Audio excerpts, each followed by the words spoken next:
Bonjour les amis, je sais, certains vont me dire « Mais Pierre, tu cherches les ennuis, enfin tu mets dans un titre, tu qualifies Macron et Thierry Breton, le président de la République française et le commissaire européen de la France, tu les qualifies de mondialo-nazis, tu exagères. » Alors la première chose c'est mondialo, je pense qu'ils vont pas contester. Alors nazis, attendez, d'abord ce sont des gens qui nous traitent nous de nazis à longueur de journée, pour argumenter, nous diaboliser, nous marginaliser, préparer les conditions pour nous persécuter, pour nous réprimer, pour nous interdire.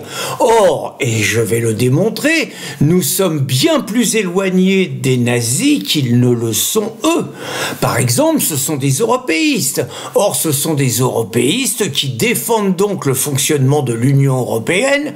L'Union européenne et ses règlements ont été créé par un nazi, Walter Holstein, et le fonctionnement de l'Union européenne n'a absolument pas changé. Il est digne d'un fonctionnement nazi exactement comme l'avait prévu Adolf Hitler et ceux qui devaient mettre en place une grande Europe avec évidemment une autre approche que celle qu'elle a aujourd'hui, mais d'un fonctionnement identique, et je vous recommande le livre de mon ami Bernard Germain qui le démontre très bien et qui a fait un article sur Riposte laïque sur ce sujet. Et donc ce sont ces personnes-là qui se permettent, par Thierry Breton, mais Thierry Breton ne bouge pas une oreille sans l'aval de Macron, d'essayer d'intimider l'immense Elon Trump, oula, elle est pas mal celle-là, Elon Musk, donc, à la veille d'un entretien qu'il devait accorder à Donald Trump. Je précise qu'Elon Musk a annoncé qu'il ferait exactement la même chose avec Kamala Harris si elle est d'accord. Et donc cet entretien de 2 heures a l'air d'avoir mis complètement en panique le petit monde des mondialistes qui s'est d'abord, et c'est clair que c'est eux qui sont derrière, qui se sont d'abord livrés à une immense cyberattaque contre Twitter. Donc ça a mis 40 minutes de retard, ça a l'air de les avoir réjouis, mais surtout Thierry Breton qui a l'air d'avoir une obsession, c'est d'interdire Elon Musk et parce qu'il est à présent propriétaire de Twitter, de l'interdire en Europe au nom des valeurs de l'Europe qui serait donc l'interdiction de ce qu'ils appellent l'incitation à la haine et l'interdiction de véhiculer des fausses informations appelées théories complotistes. Alors on est quand même obligé de se dire, mais quels sont ces gens qui décident quelque part à la place des citoyens, à la place des Français, à la place des Européens,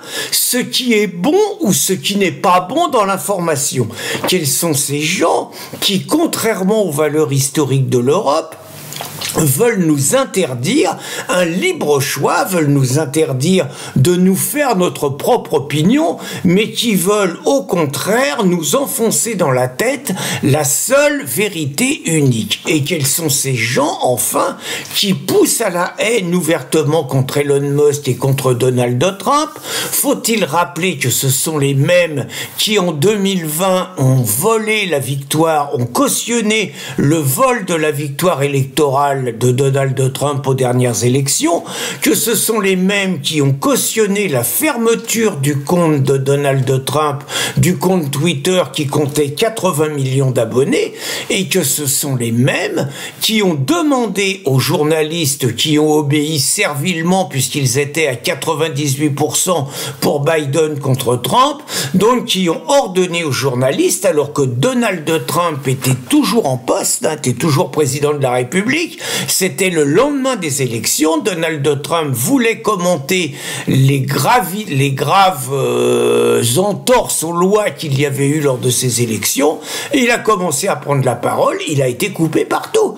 Toutes les chaînes américaines ont interdit au président de la République américaine de s'exprimer. Et l'ensemble pratiquement des dirigeants de cette planète, la totalité des journalistes de propagande ont approuvé ce qui s'apparente être un coup d'État électoral unique au monde et sur lequel on n'a toujours pas, 4 ans après, les éclaircissements qui ne manqueront pas d'éclater. Nous avons des dossiers solides là-dessus. là-dessus. Notre ami Maxime Lépante a fait un travail extraordinaire et il est bien évident que si Trump revient au pouvoir, cela éclatera forcément. Alors, quand je les appelle les mondialo-nazis, je trouve quand même que déjà la volonté de briser les États-nations, c'est-à-dire de briser la souveraineté des peuples. Il y a une grande comparaison entre eux et les nazis qui voulaient une grande Allemagne.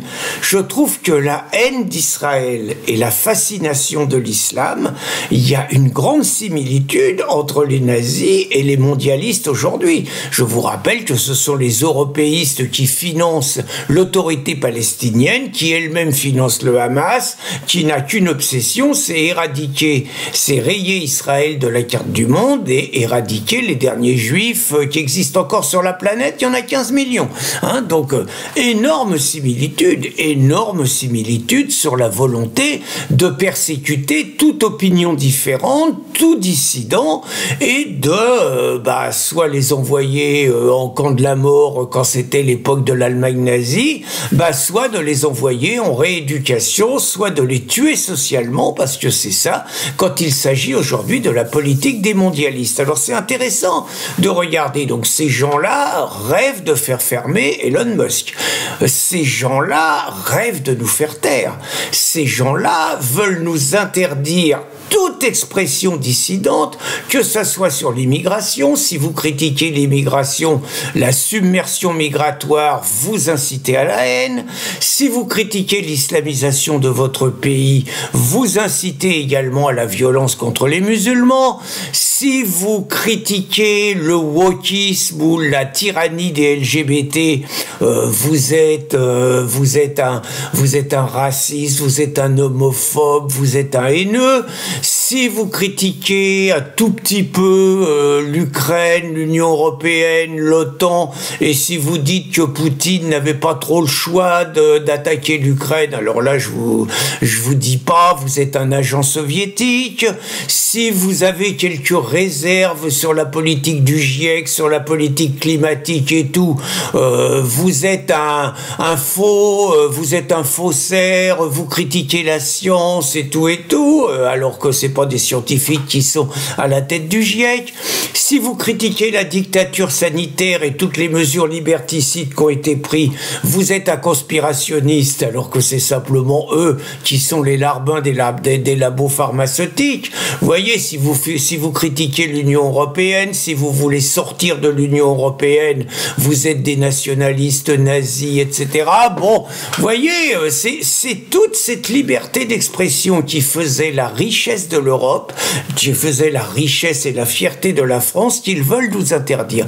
Et il suffit de voir, ils sont déchaînés contre Twitter, Elon Musk, on n'a pas tout vu sur Trump, et je suis convaincu qu'ils regrettent au fond d'eux-mêmes que Trump miraculeusement ait survécu à l'attentat, qu'ils auraient aimé qu'il soit tué. Je suis convaincu qu'Elon Musk a intérêt à prendre énormément de précautions par rapport à sa sécurité personnelle, et il suffit de voir comment les choses se passent en France. Il suffit de voir le harcèlement que subit CNews, les mesures que se prennent les chaînes Bolloré, C8 viré, Hanouna criblé d'amendes, CNews, un dossier qui est en train de se monter et harcelé par l'Arcom.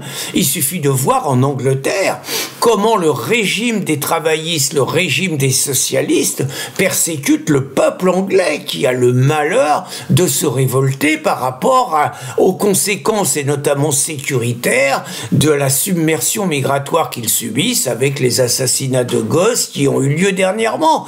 Il suffit de voir au Canada, chez Trudeau, où vous avez un psychologue, un chercheur et tout. Le mec a le malheur de critiquer et de dénoncer la stratégie des wokistes et des LGBT.